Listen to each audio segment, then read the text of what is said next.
Cześć, tutaj Krystian i w tym odcinku pokażę wam fajne podkładki pod napoje z opalonej świerkowej deski i żywicy. I o ile ja użyłem tutaj miękkiego drewna, ponieważ szybciej się spala i akurat było pod ręką, to myślę, że twarde drewno z dębu lub innego drzewa sprawdzi się równie dobrze. Możemy też użyć nawet kawałków ze starej palety.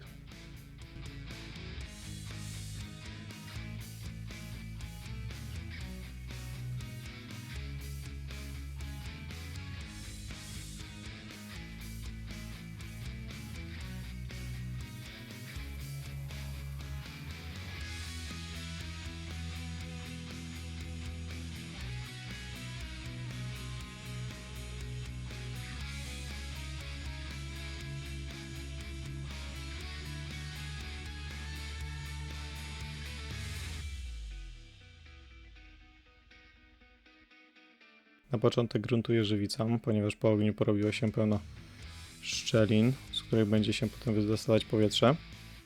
I wystarczy jej naprawdę nieduża ilość, na tyle, żeby zamknąć drewno. Ja przy niektórych podkładkach przesadziłem z ilością żywicy i potem już na stałe gdzieniegdzie widać małe pęcherzyki powietrza.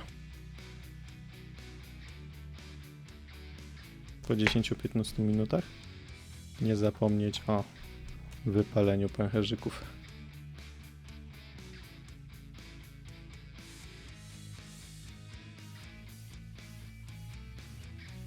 Szczeliny powypełniane, kolej teraz na pierwszą warstwę żywicy, którą tylko wylewamy i rozprowadzamy po powierzchni.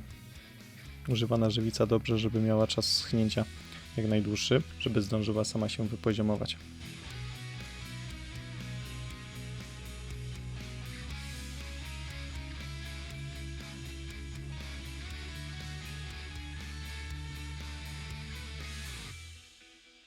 Średnio to wygląda, ale nie martwimy się. Teraz lekko wyrównujemy papierem 320 i kolejna warstwa. Tak samo jak pierwsza. I dobrze jest robić przerwy między nimi przynajmniej tyle czasu, ile wynosi czas schnięcia żywicy, którą używamy.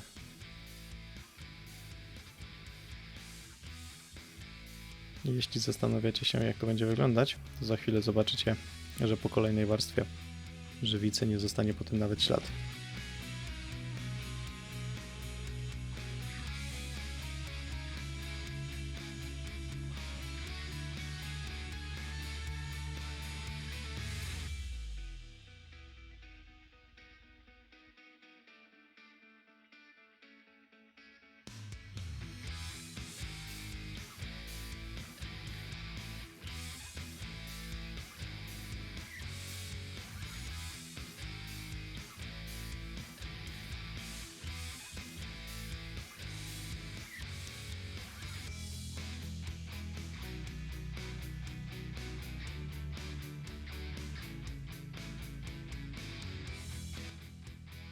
Gotowe. Teraz pasuje rozdzielić ją na pół i ja do tego użyłem piły ukośnicy, ale myślę, że piła bezkońcowa sprawdziłaby się tutaj lepiej.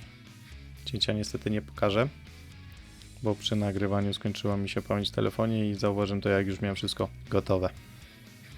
Za cięcie dobrze jest się brać po około tygodniu, ponieważ żywica po takim czasie zyskuje odporność na uszkodzenia mechaniczne.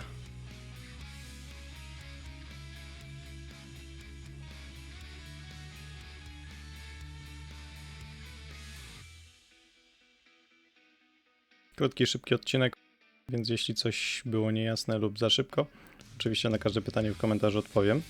Jeśli Ci się podobało, to będę wdzięczny za lajka i subskrypcję, żebyś nie przegapił nowych filmów. Do następnego, cześć!